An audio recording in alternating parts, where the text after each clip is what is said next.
운용 전략의 중요성. 나의 팀에서 찾은 어떤 패턴은 6개월 후 산술 평균 상승폭이 310%에 이른다. 그러나 이런 패턴을 기다려 투자를 한다고 해도 운용 전략이라는 문제가 영향을 미친다. 같은 패턴으로 해도 어떤 운용 전략은 6개월당 18%의 복리 수익이 나고 어떤 전략은 25%의 복리 수익이 난다. 물론 이것을 실전에 적용하면 추가로 슬리피지가 발생하기 때문에 이 모의 실험 수익보다는 한 단계 낮은 수익이 난다. 수없이 많은 운용 전략이 존재하고 어느 순간 투자자는 하나의 운용 전략을 선택하게 된다. 전문적인 용어로 표현하면 각 운용 전략은 다차원 공간에서 한 점으로 존재한다. 각각의 점은 자신의 매력을 갖고 있다. 최적의 운용 전략을 찾는 것은 이렇게 다차원 공간에서 가능하면 가장 매력적인 점을 찾아내는 행위이다. 무한히 많은 운용 전략이 존재하므로 모든 전략을 다 살펴본 후에 하나의 전략을 고를 수는 없다. 각 개인은 나름의 방식으로 이 공간을 여행한다. 최적화 알고리즘으로 투자를 하는 나 같은 경우는 알고리즘으로 불필요한 공간을 잘라내 가면서 주어진 시간 예산 내에서 가장 매력적인 전략을 찾아낸다. 클로드 셰넌이란 세기의 천재가 있었다. 우리가 매일 쓰고 있는 비트러라는 말을 만든 사람이다. 그의 석사 논문이 부울대수로 계산이 가능하다는 것을 최초로 제시하고 증명한 것인데 이것으로 현대 컴퓨터의 하드웨어가 시작된다. 말하자면 컴퓨터의 아버지라고 할 수 있다. 셰넌이 주식 투자에 대해 많은 연구를 했다는 사실은 잘 알려져 있지 않다. 셰넌은 많은 주식 관련 노트를 남겼고 실제로도 성공한 투자자였다. 다른 분야에 비해 유달리 노이즈가 많은 주식시장이기에 그 속에서 정보의 본류를 찾는 정보 이론의 창시자인 셰넌에게는 매우 자연스러운 관심의 확장이었을 것이다.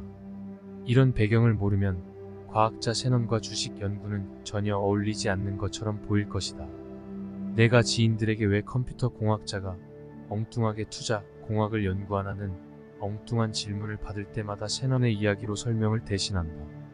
셰넌은 동전을 던져서 2배를 받거나 반을 돌려받는 게임에서의 베팅 금액을 결정하는 균형 복원 포트폴리오라는 간단한 운용 전략이 수백 회 반복되면 잔고가 수백만 배 차이가 날 수 있다는 사실을 보여주었다. 이 전략의 핵심을 간파하고 이를 일반화한 것이 같은 별 연구소에서 근무하던 켈리인데 이것이 바로 그 유명한 켈리 베팅이다. 이들의 공통점은 궁극적으로 기하 평균 수익을 최대화하는 것이다. 기하 평균은 대략 장기 복리 수익과 비슷한 의미라 생각하면 된다. 5장에서 이와 관계된 내용이 소개된다. 정작 중요한 정보는 숨어 있다. 위대한 수학자 가우스도 그 시절에 주식 투자를 했다. 오일러도 큰 액수의 주식을 유산으로 남겼다. 뉴턴은 주식에 투자했다가 큰 손실을 보았다. 뉴턴은 주식 외에도 돈을 버는데 관심이 많았던 것 같은데 은밀히 연금술 연구 노트를 남기기도 했다. 사실 돈에 대해 무관심한 사람은 거의 없다.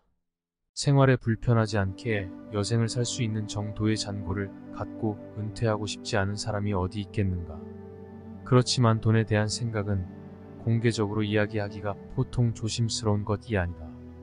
돈을 전문적으로 운용하는 직업인을 제외하고는 이 주제에 대해 적극적으로 이야기하는 것은 그리 점잖은 짓이 아니다.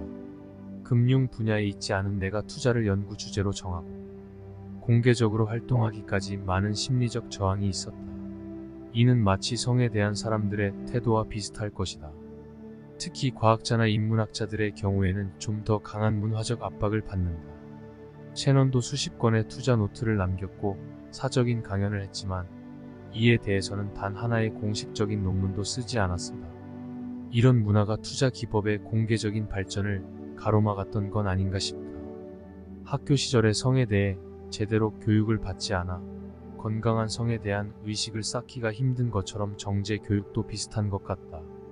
나도 지경제라는 과목을 중고등학교 시절에 조금 배웠지만 스케일이 너무 컸다.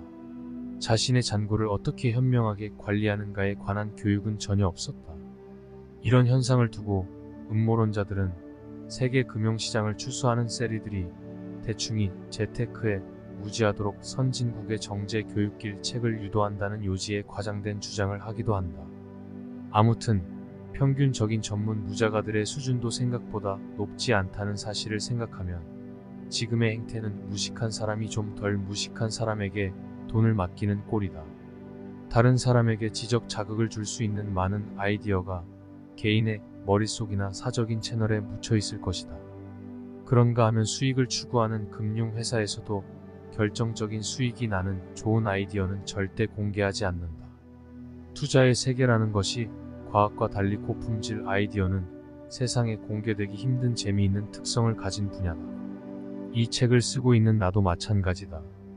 대중에게 건강한 투자를 유도한다는 목적도 있지만 내가 관여하고 있는 회사의 핵심 아이디어를 노출해서 주주들에게 해를 입히지는 않아야 한다는 상충되는가 치 사이에서 조율하면서 책을 쓸 수밖에 없다. 그 결과 이 책에는 나의 연구 과정에서 나온 유용한 부산물들이 적당한 수준에서 소개되어 있다.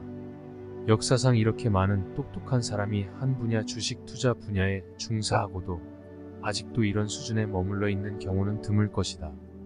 물론 최고 수준이 신중지 않다는 이야기는 아니고 평균적인 수준이 그냥 먹는 것이다. 부자 분화의 은밀한 성진로 피해 주의 편이 올랐어요. 정말 매력적인 이론은 반전이 느리다. 드럽기는 하지만 점성술사 수준의 펀드 매니저들도 아직 시장에서 버티고 있다. 수익을 추구하는 데에는 전혀 도움이 되지 않고 현실과 괴리된 효율적 시장 가설이라는 이론이 30년 이상 학계와 시장에서 득세하면서 노벨상을 적어도 4개나 가져가기도 했다. 정작 중요한 정보는 우리 곁에 숨어 있다는 사실을 명심하자. 피카소 작품의 진화를 보면서도 공학의 창의적 프로세스를 연관시킬 수 있다. 어떤 주제에 대해 절박한 관심을 갖고 있으면 전혀 관계없는 분야의 이야기를 들으면서도 은유적 연관성을 발견할 때가 많다. 고등교육의 가장 중요한 목적 중 하나가 긴장도가 높은 은유를 감지할 수 있는 능력을 기르는 것이다. 같은 현상을 놓고도 관점에 따라 다르게 보인다. 자신의 머릿속에 형성된 지적 기본 빌딩 블록들이 어떤 수준, 어떤 취향을 갖고 있느냐에 따라 같은 대상물에 대해서 전혀 다른 결과를 낸다. 비트겐슈타인이 말했듯이 우리 눈에 보이는 현상들은 단지 우리 의식의 내부 구조들의 표상에 불과하다.